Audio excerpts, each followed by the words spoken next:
Hi all, welcome to Achievers Law Academy's Bharatiya Sakshi Adhiniyam's class. Let's learn together. Now let's get into the actual part. Coming to Bharatiya Sakshi Adhiniyam. This act is called Bharatiya Sakshi Adhiniyam. You all know that. In the act, first section ரொம்ப important. Okay. First section subclause 2 this act applies to all judicial proceedings before any court, including court martials, but not to affidavits or any proceedings before an arbitrator. இது ரெண்டுக்கும் apply ஆகாது. So you are giving an affidavit before the court. கோர்ட்டில் நார்மலாக நீங்கள் கோர்ட்டில் போனோடனே ஒரு அஃபிடவிட்னு ஒன்று கொடுப்பீங்க இல்லையா, அதில் நீங்கள் இந்தியன் எவிடன்ஸ் ஆக்டோட செக்ஷன்ஸ்லாம் அப்ளை ஆகுமான்னு கேட்டிங்கன்னா அப்ளை ஆகாது. Affidavit is what ever you think is true you are giving it to the court. ஓகேங்களா? நீங்கள் அந்த அஃபிடவிட்டை பேஸ் பண்ணி ஒரு ஜுடிஷியல் ப்ரொசீடிங் எடுத்து நடத்த போகிறீங்க இல்லையா, அந்த ஜுடிஷியல் ப்ரொசீடிங்கில் நடக்கிற அந்த ப்ரொசீஜர்ஸ்க்கு வந்து இந்தியன் எவிடன்ஸ் ஆக்ட் நீங்கள் அப்ளை பண்ணிக்கலாம். ஓகே. அதே மாதிரி ஆர்பிட்ரேஷன், இந்த அவுட் சைட் த கோர்ட் ப்ரொசீடிங்ஸ்னு ஒன்று இருக்குது, சிலது இருக்குல்ல, அங்கெல்லாம் நீங்கள் இந்த பிரின்சிபல்ஸை கிளியராக யூஸ் பண்ணணும்னு அவசியம் கிடையாது. ஸோ அதனால் கோர்ட்டுன்ற டெஃபினிஷனில் என்ன இருக்குன்னா, செக்ஷன் 2A என்ன கொடுத்துருப்பாங்கன்னா, court includes all the judges and magistrates and all persons except arbitrators. So arbitrator is not a court, a judge is a court, arbitrator is not a court. Therefore உங்களோட Indian Evidence Act ஒரு Bharatiya Sakshya Adhiniyam will not apply before an arbitrator. ஓகேங்களா? இங்கே வந்து judge அப்படின்னு ஒரு designation வச்சு உட்கார்ற அந்த பர்சன் தான் இல்லை, any person who is authorised to take evidence legally ஒரு ஆக்ட் மூலமாகவோ இல்லை டெலிகேட்டட் லெஜிஸ்லேஷன் மூலமாகவோ, if a particular person is authorised to take evidence. Let's say எல்லா இடத்துலையுமே ஜட்ஜ் தான் வந்து நடத்தணும் இல்லை, ஒரு ட்ரைபியூனல் இருக்குது, ஒரு பர்டிகுலர் ஆக்ட் வந்து அந்த அந்த கமிஷனர் யாருக்கோ ஒருத்தவங்களுக்கு இன்கொயரி நடத்துறதுக்கான ஒரு பவர் கொடுக்குதுன்னா, அந்த person let's say he is a commissioner of our department, அந்த கமிஷனர் வந்து ட்ரையல் நடத்த போகிறாரு ட்ரைபியூனலில் உட்காந்து. அப்போ அவருக்கு எவிடன்சஸ் வாங்குறதுக்கான பவர் அந்த ஆக்ட் கொடுத்துருக்கு இல்லையா. ஸோ அந்த கமிஷனர் வில் பி லைக் அந்த ஹோல் ப்ரொசீடிங்ஸுமே நீங்கள் வந்து இந்தியன் எவிடன்ஸ் ஆக்டில் கொண்டு வந்துடலாம். So any person who is legally authorise to take evidence, அவங்களெல்லாம் நீங்கள் கோர்ட்டுன்னு சொல்லலாம்னு சொல்லி இந்த டெஃபினேஷன் சொல்லுது. ஓகே. இது ஏன் இம்பார்ட்டன்ட்னா, இதுலலாம் ப்ரிலிம்ஸ்லாம் கொஸ்டின் கேட்டிருக்காங்க இதுக்கு முன்னாடி. ஓகேங்களா? So anything that we are stressing, திரும்ப ஸ்ட்ரெஸ் பண்ணுறோன்னா அதில் கொஸ்டின்ஸ் இருக்குது. ஸோ அதனால் நீங்கள் அதை நல்லா படிச்சுக்கோங்க எல்லாத்தையுமே. அதுக்கு அடுத்து வந்து டெஃபினேஷன்ஸில் நிறைய இம்பார்ட்டண்ட்டான டெஃபினேஷன்ஸ் இருக்குது. எல்லா டெஃபினேஷன்ஸுமே இம்பார்ட்டன்ட் தான். But there are few areas where 3 mark questions can be asked. இப்போ உங்களுக்கு வந்து லா பேப்பர் 1ல் 3 மார்க்குன்னு ஒரு கொஸ்டின் கேட்டகரி இருக்கு இல்லையா, அதில் வந்து இந்த ப்ரூவ்டு டிஸ்ப்ரூவ்ட் நாட் ப்ரூவ்டை வந்து நீங்கள் எழுதுங்கன்னு கேட்கலாம். ஓகேங்களா? ஸோ அப்போ வந்து நீங்கள் வந்து ஃபஸ்ட் என்னன்னா ப்ரூவ்ட் டிஸ்ப்ரூவ்ட் நாட் ப்ரூவ்ட் டிஃப்ரென்ஸாக எழுத சொன்னாங்கன்னா நீங்கள் 3 காலம்ஸாக போட்டு எழுதணுமானா if you wish you can write, or else நீங்கள் இண்டிவிஜுவலாக ஏபிசின்னு போட்டு எழுதலாம். Okay. So proved disproved not proved definition கிளாஸில் 2ல் இருக்குது. ஓகேங்களா? 2Jல வந்து ப்ரூவ்டுனா என்னன்னு கொடுத்துருக்காங்க. Let's read it. A fact is said to be proved when, after considering the matters before it, the court either believes it to exist or considered its existence so probable that a prudent man ought, under the circumstance of the particular case, to act upon the supposition that it exists. அதாவது இப்போ நீங்கள் கோர்ட்டில் போய் உங்ககிட்ட இருக்க டாக்குமெண்ட்ஸ்லாம் கொடுத்துட்டு ஒரு விஷயத்தை ப்ரூவ் பண்ணணும்னா, உங்கள் டாக்குமெண்ட்ஸ்லாம் பார்த்துட்டு அங்கே உட்காந்துருக்கார் இல்லையா ஒரு ஜட்ஜ், அந்த ஜட்ஜுனா கோர்ட்.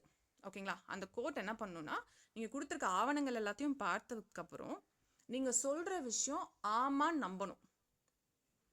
ஓகேங்களா? ஒரு ஆர்டினரி ப்ரூடன்ட் மேன் உங்களோட இதெல்லாம் பார்த்ததுக்கப்புறம் எஸ் இவங்க சொல்கிறது உண்மை தான் அப்படின்னு நம்புறாரு, எஸ் இவங்க சொல்கிறது கரெக்டு தான் நம்புகிற ஒரு சூழ்நிலை அங்கே உருவாகுதுன்னா, அப்போது அந்த ஃபேக்டை நீங்கள் ப்ரூவ் பண்ணிட்டீங்கன்னு அர்த்தம். நீங்கள் கோர்ட்டு முன்னாடி போய் நான் இப்படி என்னுடைய பெயர் இப்படி இப்படின்லாம் நீங்கள் ப்ரூவ் பண்ண போகிறதில்ல. You going to prove a fact. ஒரு பர்டிகுலர் ஒரு கேஸில் வந்து ஒரு ஃபேக்ட் இருக்கும், அந்த ஃபேக்டை கோர்ட்டில் ஆமாம் இந்த ஃபேக்ட் நடந்ததுன்னு உண்மைன்னு சொல்லி ப்ரூவ் பண்ண போகிறீங்க. அப்போ அந்த ஃபேக்டை ப்ரூவ் பண்ணுறதுக்கான எல்லா எவிடன்ஸஸையும் நீங்கள் கோர்ட்டில் கொடுக்க போகிறீங்க. அந்த எவிடன்ஸஸ் எல்லாரையும் பார்த்ததுக்கப்புறம் if the person sitting over there is believing as இந்த விஷயம் நடந்திருக்கு, இந்த ஃபேக்ட் உண்மை அப்படின்னு நம்புறாருன்னா, then that is called proved. ஓகேங்களா?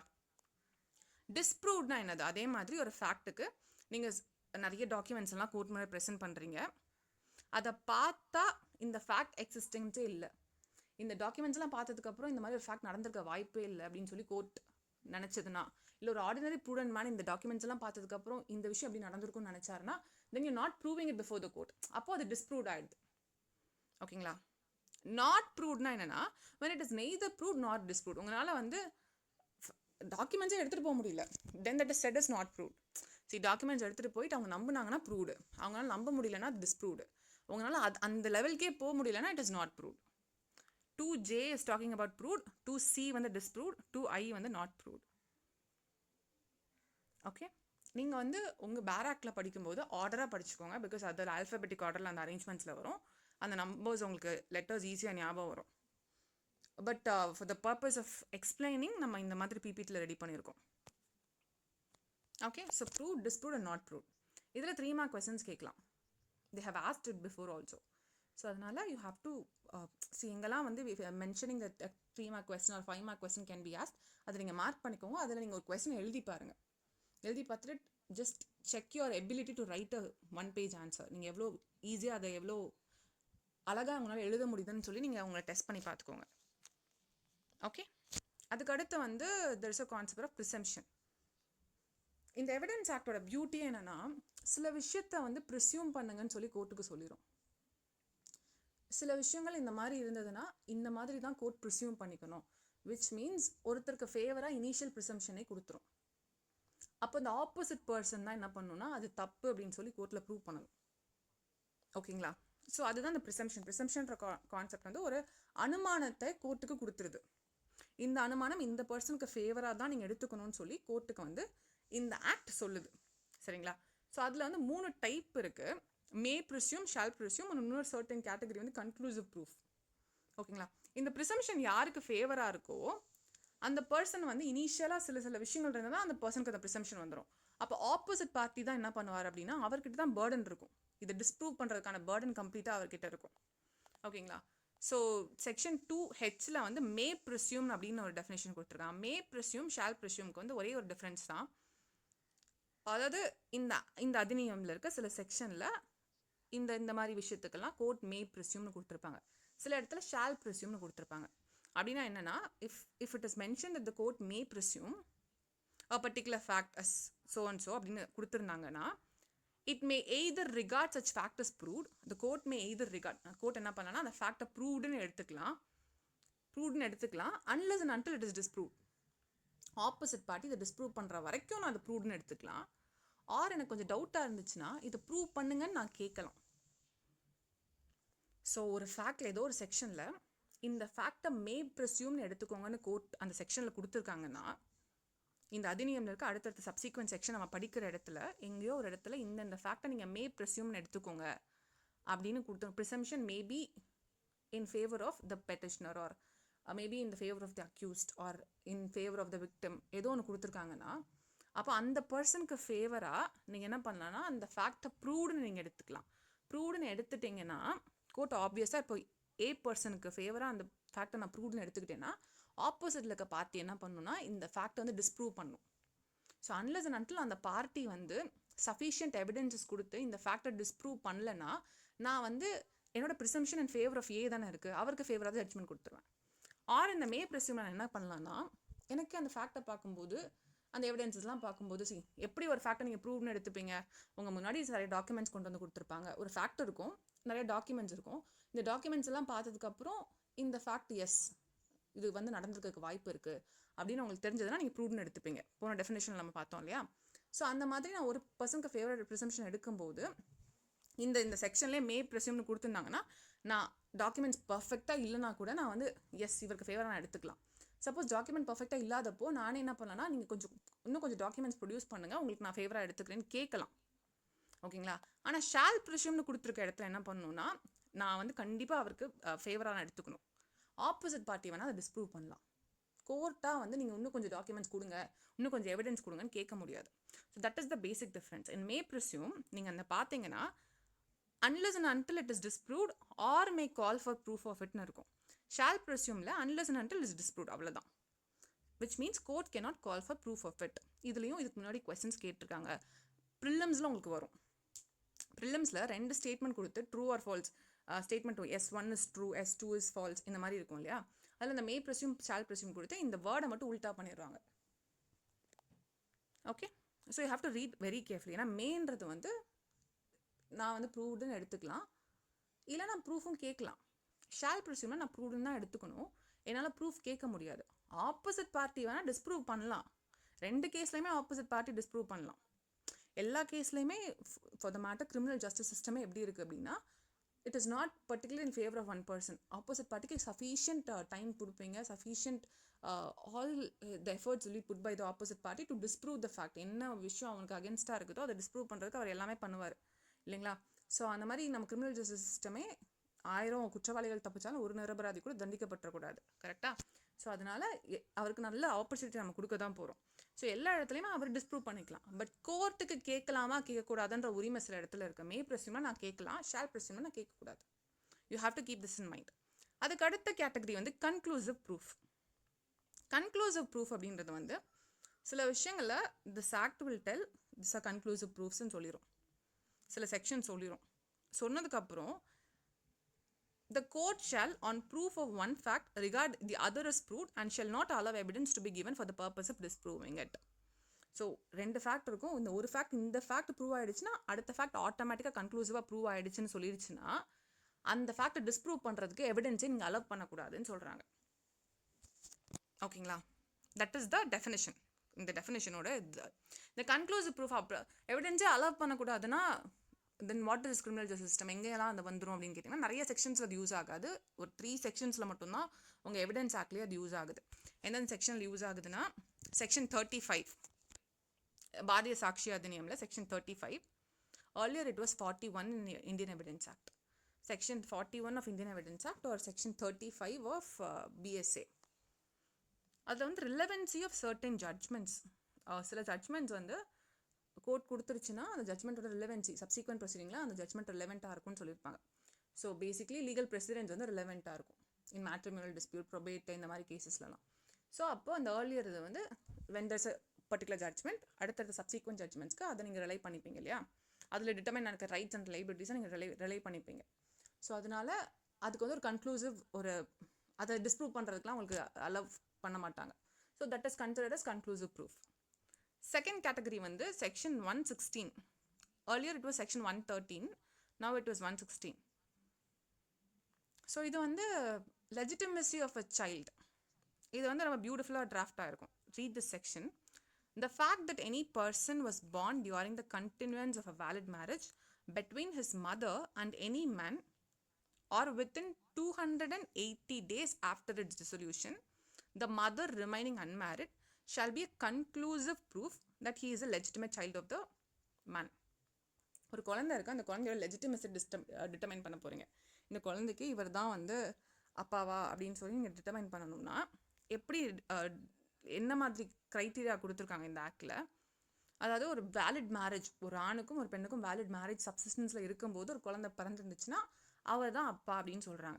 இல்லை அவங்க 2 பேர் பிரிஞ்சுட்டாங்க, 280 நாள் ஆஃப்டர் டிசொல்யூஷன், அவங்க 2 பேர் பிரிஞ்சதுக்கப்புறம் 280 நாளில் அந்த குழந்தை பிறந்துச்சுனாலும் then that is considered as the child of this particular man. ஓகேங்களா? ப்ரொவைடட் இந்த 280 நாள்லையுமே the mother should be unmarried.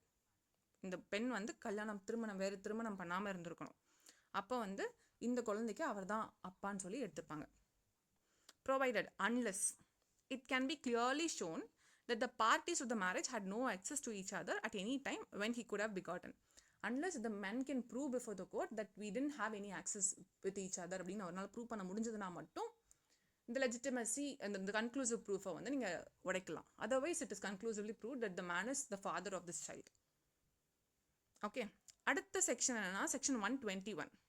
121 is talking about estoppel. ஓகேங்களா? earlier it was section 115.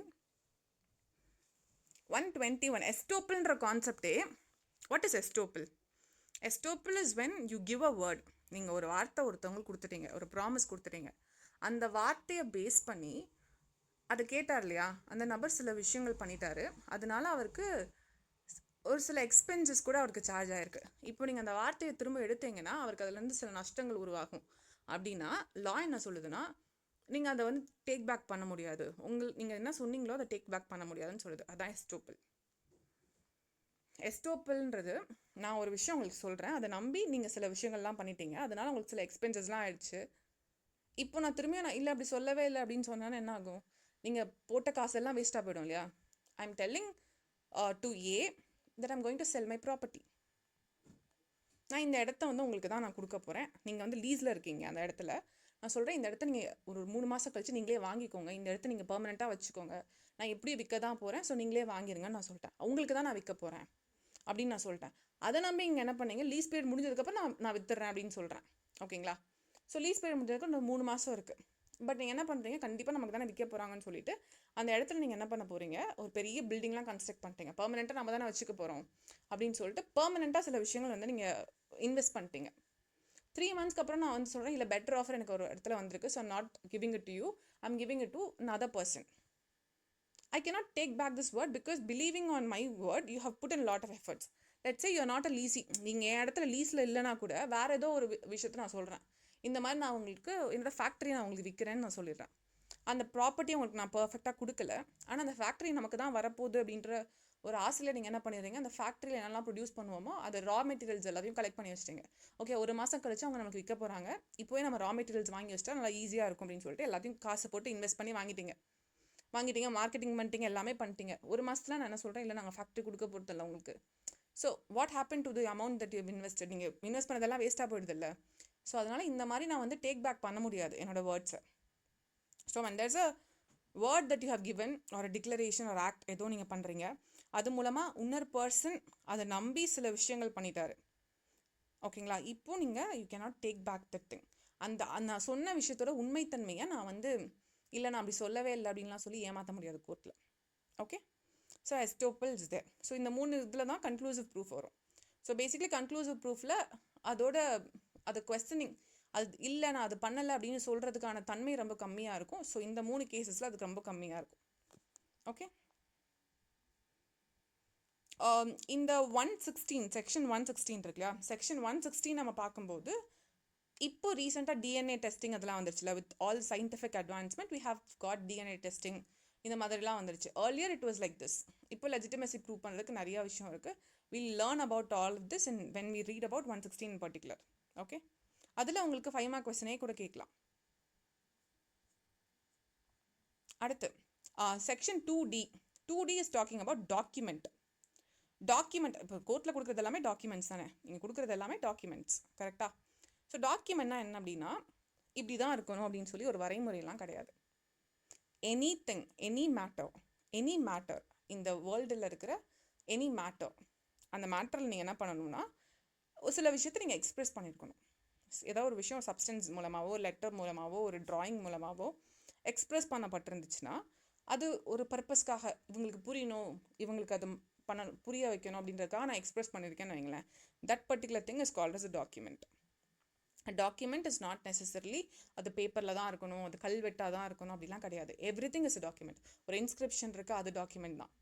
அது மூலமாக ஒரு information from one generation to another generation pass ஆகுது. ஒரு நபர்கிட்ட இன்னொரு நபருக்கு ஒரு இன்ஃபர்மேஷன் பாஸ் ஆகுதுன்னா அது வந்து டாக்குமெண்ட். அண்ட் ஆல்சோ இதில் வந்து it includes digital and electronic records also. இப்போ நம்ம காப்பீஸ்லாம் கொடுக்குறோம் இல்லையா, இதெல்லாம் கூட டாக்குமெண்ட்ஸ் தான். ஓகே, ஸோ டாக்குமெண்ட் ஏதோ ஒரு மேட்டர் எக்ஸ்ப்ரெஸ் ஆகிருக்கணும். இட் இஸ் நாட் நெசசரிலி இந்த ஃபார்மில் தான் இருக்கணும், இப்படி தான் இருக்கணும், எந்த மாதிரி எந்த ஃபார்மெட்டும் இங்கே கிடையாது. பட் டாக்குமெண்ட்ஸ் எப்படிலாம் ப்ரூவ் பண்ணணும்னு நம்மளுக்கு அடுத்தடுத்து இருக்குது. ப்ரைமரி எவிடன்ஸ் கொடுத்து சிலது ப்ரூவ் பண்ணலாம், secondary evidence that will read later. As of now document is simply this, இது ஞாபகம் வச்சுக்கோங்க. அடுத்து எவிடன்ஸ். இப்போ கோர்ட்டில் கொடுக்குற எல்லாமே எவிடன்ஸ் கிடையாது. ஓகேங்களா, நீங்கள் கோர்ட்டில் வந்து கொடுக்குறது எல்லாமே எவிடன்ஸ் கிடையாது. சில மியர் டாக்குமெண்ட்ஸாக மட்டும்தான் இருக்கும். அது எப்போ ஃபேக்ட் அண்ட் இஷ்யூவை ப்ராப்பராக அசஸ் பண்ணுதோ அப்போ தான் அது எவிடன்ஸாக மாறும். உங்களுக்கு அந்த என்கொயரி ப்ராசஸில் அது எங்கேயாவது ஹெல்ப் பண்ணும், அப்போ தான் அது எவிடன்ஸாக மாறும். சரிங்களா? ஸோ எவிடன்ஸில் வந்து 2 டைப் இருக்குது. ஓரல் எவிடன்ஸ்னு சிலது இருக்கும், டாக்குமெண்ட்டாக கொடுக்குறோம் இல்லையா, அதெல்லாம் டாக்குமெண்ட்ரி எவிடன்ஸ்னு சொல்லுவாங்க. ஸோ நீங்கள் கோர்ட்டில் போய் வாய்மொழியாக சில விஷயங்கள் நீங்கள் சொல்கிறீங்க. ஒரு விட்னஸ் வந்து ஒரு சம்பவத்தை நேரில் பார்த்துருக்காரு, அந்த சம்பவத்தை நரேட் பண்ணுறாரு கோர்ட்டில், வாய்மொழியாக நரேட் பண்ணுறாருன்னா அது ஓரல் எவிடன்ஸ். அதுவே நீங்கள் டாக்குமெண்ட்டாவோ ஒரு வீடியோவாவோ கொடுக்குறீங்க அப்படின்னா அது டாக்குமெண்ட்ரி எவிடன்ஸ். ஓகேங்களா? So evidence means and includes 2 விஷயம். ஃபர்ஸ்ட் என்னது, all statements including statements giving electronically which the court permits or request to be made before it by witnesses in relation to matters of fact under inquiry, and such statement are called oral evidence. ஓகேங்களா? So the oral evidence is there. அந்த witness வந்து நேரில் கூண்டில் ஏறி சொல்கிறார் இல்லையா சில விஷயங்கள், அதெல்லாம் ஓரல் எவிடன்ஸ். அதுவே நீங்கள் எலக்ட்ரானிக் டிஜிட்டல் ரெக்கார்ட்ஸ் இல்லை கோர்ட்டில் சில டாக்குமெண்ட்ஸ் இன்ஸ்பெக்ஷன் பர்பஸ்க்காக கொடுக்குறீங்க, இதெல்லாமே என்னது டாக்குமெண்ட்ரி எவிடன்ஸ். ஸோ எவிடன்ஸில் 2 டைப் இருக்குது. ஓகேங்களா? அடுத்த ஃபேக்ட், இதுதான் ரொம்ப இம்பார்ட்டன்ட். Fact issue. கோர்ட்டில் வந்து நீங்கள் எக்கச்சக்க ஃபேக்ட்ஸ் சொல்லலாம். நீங்கள் ஒரு விஷயம் இப்படி நடந்தது, இது ஸோ அண்ட் ஸோ இந்த விஷயம் நடந்துச்சுன்னு சொல்கிறீங்கன்னா அது எல்லாமே ஒரு காரணிகள் நிறைய கோர்ட்டில் நீங்கள் கொடுக்கலாம், ஃபேக்ட்ஸ் நிறைய கோர்ட்டில் கொடுக்கலாம். பட் ஒவ்வொரு கேஸ்லையுமே எவ்வளோ ஃபேக்ட்ஸ் இருந்தாலும் ஃபேக்ட் அண்ட் இஷ்யூ ரொம்ப கொஞ்சம் தான் இருக்கும். ஆக்சுவலாக அந்த கோர்ட் எந்த பிரச்சனையை சால்வ் பண்ணணுமோ அதுதான் ஃபேக்ட் அண்ட் இஷ்யூன்னு சொல்லுவோம். மற்ற எல்லாமே நார்மல் ஃபேக்ட்ஸ் தான். சரிங்களா?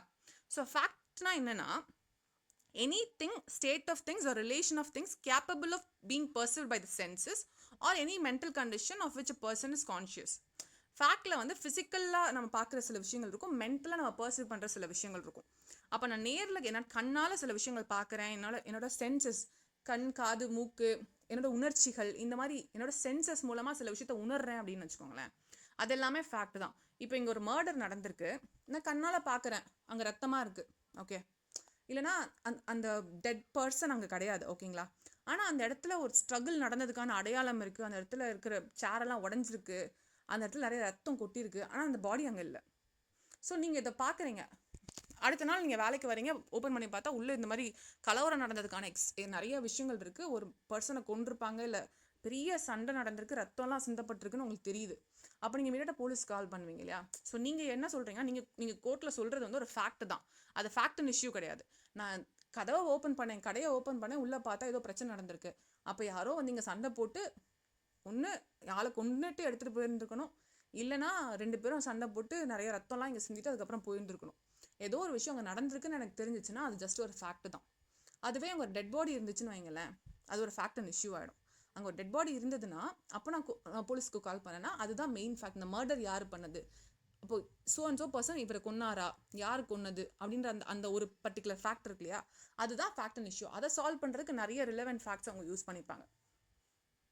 ஓகே, அதே மாதிரி இப்போது ஒரு இடத்துல வந்து தீ, ஒருத்தவங்க எரிஞ்சு செத்துட்டாங்க அப்படின்னு உங்களுக்கு தோணுது, நீங்கள் உள்ளே போகிறீங்க, போனால் கேஸ் ஸ்மெல் வருது, ஸோ அதை மோந்து பார்க்குறீங்க, கரெக்டாக? ஸோ மோந்து பார்க்கும்போது உங்களுக்கு தெரியுது, ஓகே கேஸ் மூலமாக தான் அவங்க எரிஞ்சிருக்காங்க, இந்த மாதிரி ஏதோ ஒன்று தெரியுது. ஸோ எனி சென்சஸ் உங்களால் உணர முடியுது, சூடாக இருக்குது அந்த இடம், உள்ளே போனோன்னே அப்படியே அனல் அடிக்குது, ஸோ அது உங்களுக்கு ஃபீல் ஆகுது. ஸோ எனி சென்சஸ்னால உங்களால் உணர்ச்சினால சில விஷயங்கள் உணர முடிஞ்சிச்சுன்னா அது எல்லாமே ஃபேக்ட் தான். அதெல்லாம் நீங்கள் கோர்ட்டில் போய் சொல்லுவீங்க இல்லையா, அது எல்லாமே ஃபேக்ட் தான். இல்லைனா மென்டல் கண்டிஷன், சிலரோட சைக்காலஜிக்கல் நேச்சர், சிலரோட இவர் இப்படி தான் யோசிச்சிருப்பாரு, இந்த மாதிரி விஷயங்கள்லாம் நீங்கள் அசியூம் பண்ணி சொல்கிறீங்க இல்லையா, இதெல்லாம் கூட ஃபேக்ட்ஸ் தான். ஓகேங்களா? ஸோ நீங்கள் கோர்ட்டில் நிறைய விஷயங்கள் சொல்லுவீங்க, இந்த க்ரைம்க்கு சம்மந்தப்பட்ட நிறைய விஷயங்கள் சொல்லுவீங்க, இது எல்லாமே ஃபேக்ட். இப்போ ஃபேக்ட் அண்ட் இஷ்யூனா என்னது? Fact and issue means and includes any fact from which either by itself or in connection with other facts the existence, non-existence, nature or extent of right, liability or disability asserted or denied in any suit or proceeding necessarily follows. So fact and இஷ்யூனா என்னென்னா, இந்த evidence ஆக்ட்ன்றது கிரிமினலுக்கு மட்டும் கிடையாது இல்லையா, ஈஸியான நம்ம examples கொடுக்கும்போது நிறைய க்ரைம்ஸ் யூஸ் பண்ணிடுறோம், பட் சிவிலுக்குமே இந்த எவிடன்ஸ் ஆக்ட் தான், இதே பாரதிய சாட்சி அதிநியம் தான் சிவில் ப்ரொசீஜர்ஸ்க்கு நமக்கு யூஸ் ஆக போகுது. So it could be either a right or liability, இல்லைனா ஒரு மர்டராக இருக்கலாம், இல்லைனா ஒரு க்ரைமாக இருக்கலாம், எப்படி வேணா இருக்கலாம். சிவிலாக நீங்கள் ரைட் அண்ட் லைபிலிட்டிஸ் தான் டிட்டர்மைன் பண்ண போகிறீங்க. ஓகே, ஸோ ஃபேக்ட் அண்ட் இஷ்யூன்றது ஒரு பர்டிகுலர் ஃபேக்ட்ஸு, சில விஷயங்கள் நடந்திருக்கு, ஸோ ஒரு சம்பவம் நடந்திருக்கு இல்லையா, அது கனெக்ட் பண்ணி பார்த்தா ஒரு சம்பவம் நடந்திருக்கு, அந்த சம்பவத்து மூலமாக ஒரு ரைட் அண்ட் லைபிலிட்டி ஒரு பர்சனுக்கு நீங்கள் டிட்டர்மைன் பண்ண போகிறீங்க. இல்லை அந்த சம்பவத்து மூலமாக ஒருத்தரை வந்து இவருக்கு இது கொடுக்கலாம், இவருக்கு இது கொடுக்கக்கூடாது அப்படின்னு நீங்கள் வந்து முடிவு பண்ண போகிறீங்க அப்படின்னா அதுதான் ஃபேக்ட் அண்ட் இஷ்யூ. இப்போ ஒரு கொலை நடந்திருக்குன்னா டிட் ஏ கிட்ட தான் கத்திலாம் இருந்திருக்கு, ஸோ ஏ தான் அந்த பியை கொன்னாரா அப்படின்றது தான் ஃபேக்ட் அண்ட் இஷ்யூ. சுற்றி பார்த்தோம் நாங்கள், இவங்க 2 பேருக்கு சண்டை இருந்துச்சுன்னு ஒருத்தர் சொல்கிறாரு, இவருக்கு மோட்டிவ் இருந்துச்சுன்னு ஒருத்தர் சொல்கிறாரு, இதெல்லாம் ரிலவெண்ட் ஃபேக்ட்ஸாக வரும். Actual fact and issue A B கொன்னாரா, ஒரு இடம் பிரச்சனை, இதில் வந்து ஏ வந்து வீடு கட்டி குடியிருந்தார், பி வந்து அத்துமீறி நுழைஞ்சிட்டாரு, இப்போ பி அத்துமீறி நுழைஞ்சிட்டாரு அப்படின்றப்போ பி சொல்கிறாரு என்கிட்ட டாக்குமெண்ட்ஸ் இருக்குது, இந்த இடம் எனக்கு தான் சொந்தம். அப்போ கோர்ட்டோட ஃபேக்ட் அண்ட் இஷ்யூ என்னது, இந்த இடம் வந்து ஏக்கு சொந்தமா பிக்கு சொந்தமா, இதுதான் மேஜர் ஃபேக்ட் அண்ட் இஷ்யூ. மற்ற எல்லாம் சொல்கிறாங்கல்ல, நான் இத்தனை நாள் இங்கே தான் குடியிருந்தேன், இவர் அத்துமீறி நுழைஞ்சார், இது எல்லாமே கோர்ட்டில் சொல்கிற காரணங்கள் எல்லாமே ஃபேக்ட்ஸ். நீங்கள் என்ன வேணால் கோர்ட்டில் சொல்லலாம், ஓரல் ஸ்டேட்மெண்ட்ஸ் நிறைய கொடுக்கலாம். ஓகே, ஃபேக்ட் அண்ட் இஷ்யூ என்னது, இந்த இடம் யாருக்கு சொந்தம், இதோட லைபிலிட்டி, இதோட ரைட்ஸ் யாருக்கு இருக்குது, ஒரு டேமேஜஸ் பண்ணியிருக்காரு, இவர் வந்து அந்த இடத்த வந்து அடிச்சு நொறுக்கிட்டாரு, இப்போ இவருக்கு எவ்வளோ லைபிலிட்டி நம்ம கொடுக்கணும், இந்த மெயின் கொஸ்டின் இருக்கு இல்லையா, அதுதான் ஃபேக்ட் அண்ட் இஷ்யூ. ஓகே, அடுத்து ரிலவெண்ட் ஃபேக்ட்னு சொல்றது இருக்கும். அது ஃபேக்ட் அண்ட் இஷ்யூவாக இருக்காது. ஃபேக்ட்ஸ் நிறைய இருக்கலாம், ஃபேக்ட்ஸ் எக்கச்சக்க ஃபேக்ட்ஸ் இருக்கலாம். ஃபேக்ட் அண்ட் இஷ்யூ 1 2 அவ்வளோதான் இருக்கும். அந்த கேஸை க்ரூஷியலாக இருக்கிற ஒரு கொஸ்டின் ஒரு 2 கொஸ்டின் தான் ஃபேக்ட் அண்ட் இஷ்யூவாக இருக்கும். இப்போ அந்த ஃபேக்ட் அண்ட் இஷ்யூவை சப்போர்ட் பண்ணுறதுக்கு எல்லா ஃபேக்ட்ஸும் தேவையில்லை இல்லையா, அதில் சில ஃபேக்ட் மட்டும் தான் ரிலவெண்ட்டாக இருக்கும். நான் எக்கச்சக்க விஷயங்கள் கோர்ட்டில் சொல்லலாம். நான் ஒரு 10 ஃபேக்ட் சொல்கிறேன்னா அதில் ஒரு 3 ஃபேக்ட் ரிலவெண்ட் ஃபேக்டாக இருக்கும், ஒரு ஃபேக்ட் அண்ட் இஷ்யூவாக இருக்கும். ஓகேங்களா? ஸோ இப்போ இந்த ரிலவெண்ட் ஃபேக்ட்ன்றது என்னென்னா, இதுக்கு அடுத்து வர செக்ஷன்ஸில் இந்த ஃபேக்ட்லாம் ரிலவெண்ட்டாக எடுத்துக்கோங்கன்னு சொல்லியிருப்பாங்க. ஸோ அதெல்லாமே ரிலவெண்ட் ஃபேக்ட். டெஃபினேஷன் என்ன சொல்லியிருக்காங்கன்னா, a fact is said to be relevant to another when it is connected with another in the ways referred to the provisions of this Adhiniyam. இந்த அதிநியமில் கீழே வரும்போது ரிலவென்சி ஆஃப் ஃபேக்ட்னு ஒரு பர்டிகுலர் பார்ட்டே கொடுத்துட்டு ஒரு நிறைய செக்ஷன்ஸில் இந்த ஃபேக்ட் எல்லாம் ரிலவெண்ட் ஃபேக்ட் நம்ம எடுத்துக்கலாம். தோ நாட் ஃபேக்ட் அண்ட் இஷ்யூ, இதெல்லாம் ஃபேக்ட் அண்ட் இஷ்யூ கொஸ்டினில் இருக்கிற ஃபேக்டாக இல்லைனா கூட இந்த ஃபேக்டெல்லாம் கோர்ட் கன்சிடர் பண்ணலான்னு சொல்லி சில இடத்துல கொடுத்துருப்பாங்க. அதெல்லாம் ரிலவெண்ட் ஃபேக்ட். இப்போ ஃபார் எக்ஸாம்பிள், ஏ அப்படின்ற ஒரு பர்சன் வந்து பியை கொண்டுட்டார். பி வந்து கொலை ஆகி அங்கே வந்து அவரோட பாடி கிடக்குது. ஓகேங்களா? கத்திலாம் இருக்குது. பக்கத்தில் வந்து ஏ வந்து கத்தியோட உட்காந்துருக்காரு. கத்தியில் தான் குத்தி கொண்டிருக்காங்க அவரை. பக்கத்தில் ஏ வந்து அதிர்ச்சி அந்த கத்தியோட உட்காந்துட்டு இருக்காரு. இப்போது போலீஸ் ஒரு நபர் வராரு, இந்த சம்பவத்தை மட்டும் பார்க்குறாரு, போலீஸ் கால் பண்ணுறாரு. போலீஸ் வந்து பக்கத்துலேயே உட்காந்துட்டு இருக்கிறனால கத்திலாம் பிடிச்சிட்டு உட்காந்துட்டு இருக்கிறனால ஆப்வியஸாக ஏ தான் கொண்டிருப்பாரு. ஸோ ஏ பி, ஆனால் ஏ சொல்கிற நான் கொல்லலை. ஸோ இப்போ ஏ பியை கொண்டாரான்றது தான் கேள்விங்க. அதுதான் ஃபேக்ட் அண்ட் இஷ்யூ. இதில் வந்து நிறைய பேர் நிறைய ஃபேக்ட் சொல்லலாம். ஒரு 4வது ஒரு நபர் வந்து சொல்லலாம், ஏக்கும் பிக்கும் ஆக்சுவலி பகை இருந்துச்சு, ஒரு மாதத்துக்கு முன்னாடி இந்த இடம் பிரச்சனை இருந்துச்சு, அப்போது ஏ சொன்னார் நான் கொல்லாம விட மாட்டேன் இப்படின்லாம் சொன்னார். இப்படின்லாம் சில விஷயங்கள் நிறைய சொல்கிறாங்க. ஏன்னா எவிடன்சஸ் கலெக்ட் பண்ணணும் இல்லையா, கண்டிப்பாக இவர் தான் கொன்னாரா அப்படின்னு தெரிஞ்சுக்கிறதுக்கு. So merely because someone is present at the place அவர் தான் கொண்டான்னு எடுத்துக்க முடியாதுல்ல. ஸோ எவிடன்சஸ் எல்லாம் கலெக்ட் பண்ணுறாங்க. கலெக்ட் பண்ணும்போது நிறைய ஃபேக்ட் அங்கே வருது. அப்போது ஒரு இடத்துல வந்து ஒருத்தர் சொல்கிறாரு, ஒரு மாதத்துக்கு முன்னாடி ஒரு பிரச்சனை இல்லை, நான் அவனை கொல்லாம விட மாட்டேன்னு சொன்னார். இது என்ன காமிக்குது அப்படின்னா, அவரோட மோட்டிவை காமிக்குது. ஸோ சில ஃபேக்ட் வந்து உங்களுக்கு அவரோட மோட்டிவை காமிச்சிச்சுன்னா, இல்லை அவங்களுக்கு இருந்த ப்ரீவியஸ் பிரச்சனையை காமிச்சிச்சுன்னா, அந்த ஃபேக்ட் இங்கே ரிலவெண்ட்டாக எடுத்துக்கோங்கன்னு ஒரு பர்டிகுலர் செக்ஷன் சொல்லுது. அந்த செக்ஷன் சொல்கிறனால அந்த ஃபேக்ட் நம்ம ரிலவெண்ட் ஃபேக்ட்னு எடுத்துப்போம். ஸோ பேசிக்லி ரிலவெண்ட் ஃபேக்ட் அப்படின்ற டெஃபினேஷன்லாம் ஒன்றும் கிடையாது. கீழே இந்த ஆக்டில் எதெல்லாம் ரிலவெண்ட் ஃபேக்ட்னு சொல்கிறாங்களோ அதெல்லாம் ரிலவெண்ட் ஃபேக்ட்னு எடுத்துக்கோங்கன்னு சொல்லி இந்த டெஃபினேஷன் சொல்லுது. அப்போ ரிலவெண்ட் ஃபேக்ட்னா என்னன்னு உங்களுக்கு தெரியணும்னா இதுக்கப்புறம் இருக்க செக்ஷன்ஸை படிக்கணும். யூஸ்வலாக டெஃபினேஷன் கிளாஸில் இருக்கிறத படித்தோன்னே அந்த செக்ஷனை பற்றி எல்லாம் தெரிஞ்சிரும் இல்லையா, அந்த வார்த்தையை பற்றி டெஃபினேஷன் அங்கே கொடுத்துருவாங்க. பட் இந்த ரிலவெண்ட்ன்ற வார்த்தைக்கு எங்கெல்லாம் இந்த அதிநியமில் எந்தெந்த செக்ஷன்லலாம் ரிலவெண்ட்னு கொடுக்குறாங்களோ அதெல்லாம் நீங்கள் ரிலவெண்ட் எடுத்துக்கோங்க. அப்போ ரிலவெண்ட் ஃபேக்டாக என்னென்னு தெரியணும்னா you have to study all the other sections. கீழே இருக்க செக்ஷன்ஸ்லாம் நம்ம படிக்கணும். ஓகே, ஸோ இவ்வளோ தான் டெஃபினேஷன்ஸில். அடுத்த பார்ட் வந்து titled as relevancy of facts. Okay, so we'll stop here and then we'll move to relevancy of facts.